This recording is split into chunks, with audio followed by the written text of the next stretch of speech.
নমস্কার বন্ধুরা, সুনিতার হেসেলে সবাইকে স্বাগত। আজ আপনাদের সঙ্গে শেয়ার করব একদম পুরনো দিনের আলু পেঁয়াজ দিয়ে মোরলা মাছের চচ্চড়ির রেসিপি। চলুন তাহলে রেসিপিটি শুরু করা যাক। এখানে দেখুন, আমি চচ্চড়ি বানানোর জন্য এখানে আমি আলুগুলোকে লম্বা টুকরো করে কেটে নিয়েছি, একটু সরু সরু করে। এখানে নিয়েছি পরিমাণ মতো কাঁচা লঙ্কা, দুটো পেঁয়াজ কুচি করে নিয়েছি, আর নিয়েছি একটা টমেটো। এখানে নিয়েছি মোরলা মাছ। মাছগুলোকে কিন্তু পরিষ্কার করে ধুয়ে নিয়েছি। এবার মাছের মধ্যে আমি লবণ আর হলুদটাকে খুব ভালো করে মাখিয়ে নেব।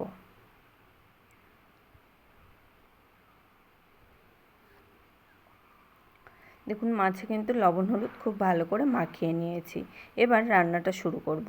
তার জন্য ওভেনে একটা কড়াই বসিয়ে দিয়েছি। কড়াইতে দিয়ে দিয়েছি পরিমাণ মতো সর্ষের তেল। আর এই রান্নাটা কিন্তু অবশ্যই করে সর্ষের তেলেই করতে হবে, তাহলেই কিন্তু প্রপার টেস্টটা আসবে। দেখুন, তেলটা খুব ভালো করে গরম হয়ে গেলে এর মধ্যে দিয়ে দেব লবণ হলুদ মাখিয়ে রাখা মাছগুলো।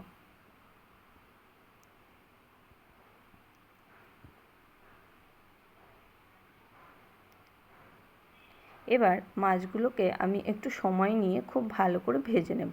দেখুন, মাছের এক সাইড কিন্তু ভাজা হয়ে গেছে। এবার উল্টে দিয়ে আরেক সাইডও কিন্তু খুব ভালো করে একটু ভেজে নেব। এই মাছগুলো ভাজতে একটু সময় লাগবে। এখানে আমার মাছগুলো ভাজতে মিনিমাম 7 থেকে 8 মিনিট মতো সময় লেগেছে। দেখুন, মাছগুলো কিন্তু খুব ভালো করেই ভাজা হয়ে গেছে। এবার মাছগুলোকে আমি তুলে নেব।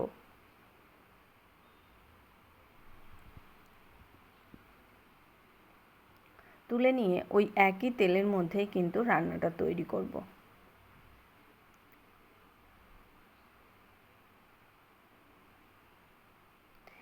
তেলের মধ্যে ফোড়ন হিসাবে দিয়ে দিয়েছি শুকনো লঙ্কা আর দিয়েছি কালো জিরে। ফোড়নটা একটু ভাজা হয়ে এলে এর মধ্যে কুচিয়ে রাখা পেঁয়াজটা দিয়ে দিয়েছি প্রথমেই। পেঁয়াজটাকে তেলের সঙ্গে 1 থেকে 2 মিনিট মতো একটু ভেজে নেব।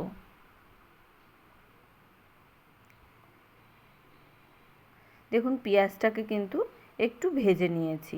এবার এর মধ্যে দিয়ে দেব কেটে রাখা আলুর টুকরোগুলো।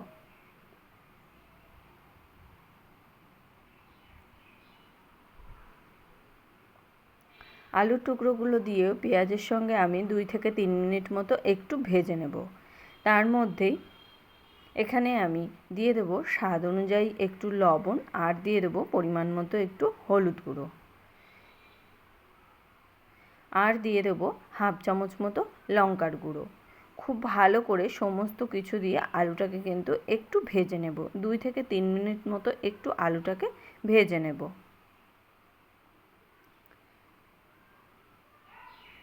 দেখুন, এখানে আমি 2 থেকে 3 মিনিট মতো সময় ধরে আলুটাকে কিন্তু একটু ভেজে নিয়েছি। এবার এর মধ্যে দিয়ে দেব কেটে রাখা টমেটো, আর দিয়ে দেব কেটে রাখা লঙ্কা।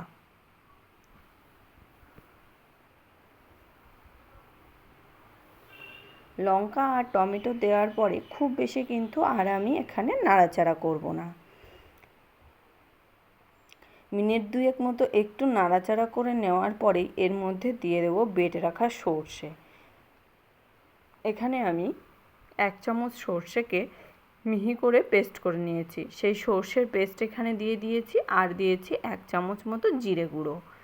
খুব ভালো করে মিশিয়ে নেব।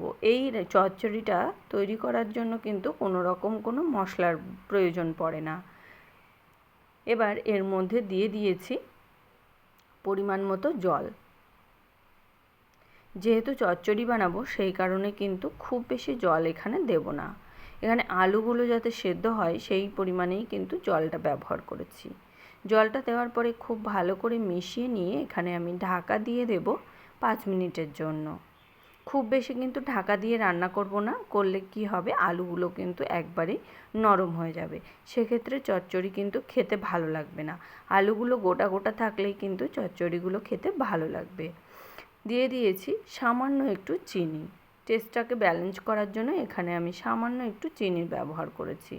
আর দিয়ে দিয়েছি 2 চামচের মতো কাঁচা সর্ষের তেল। কাঁচা সর্ষের তেল দেওয়ার পরেই এর মধ্যে দিয়ে দেবো ভেজে রাখা মাছগুলোকে।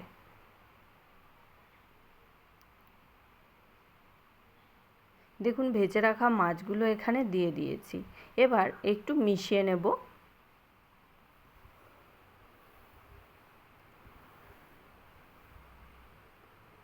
মাছগুলোকে খুব ভালো করে মিশিয়ে নিয়েছি।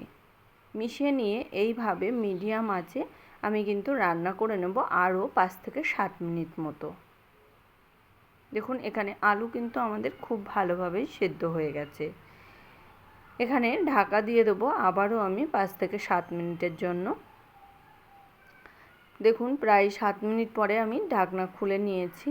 এখানে মাছের চচ্চড়ি কিন্তু একদমই তৈরি হয়ে গেছে। এখানে আর একটু আমি ঝোলটা কমিয়ে নেব, তার জন্য আরও 2 থেকে 1 মিনিট মতো একটু নাড়াচাড়া করলেই কিন্তু মাছের চচ্চড়ি রেডি। এই রকম মাছের চচ্চড়ি কিন্তু গরম গরম ভাতের সঙ্গে কিংবা ডালের পাতে খেতে কিন্তু অসম্ভব সুন্দর লাগে, আবার রুটি দিয়ে খেতেও কিন্তু খুবই ভালো লাগে। তাহলে বন্ধুরা, আমার এই চুনো মাছের চচ্চড়ির রেসিপি আপনাদের কেমন লাগলো অবশ্যই কিন্তু কমেন্ট করে জানাবেন। যদি ভালো লেগে থাকে তাহলে একটা লাইক করবেন আর সাবস্ক্রাইব করে পাশে থাকার অনুরোধ রইল। আজকের মতো এই পর্যন্তই, আবার দেখা হবে নতুন কোনো রেসিপি নিয়ে। ভালো থাকবেন, সুস্থ থাকবেন, ধন্যবাদ।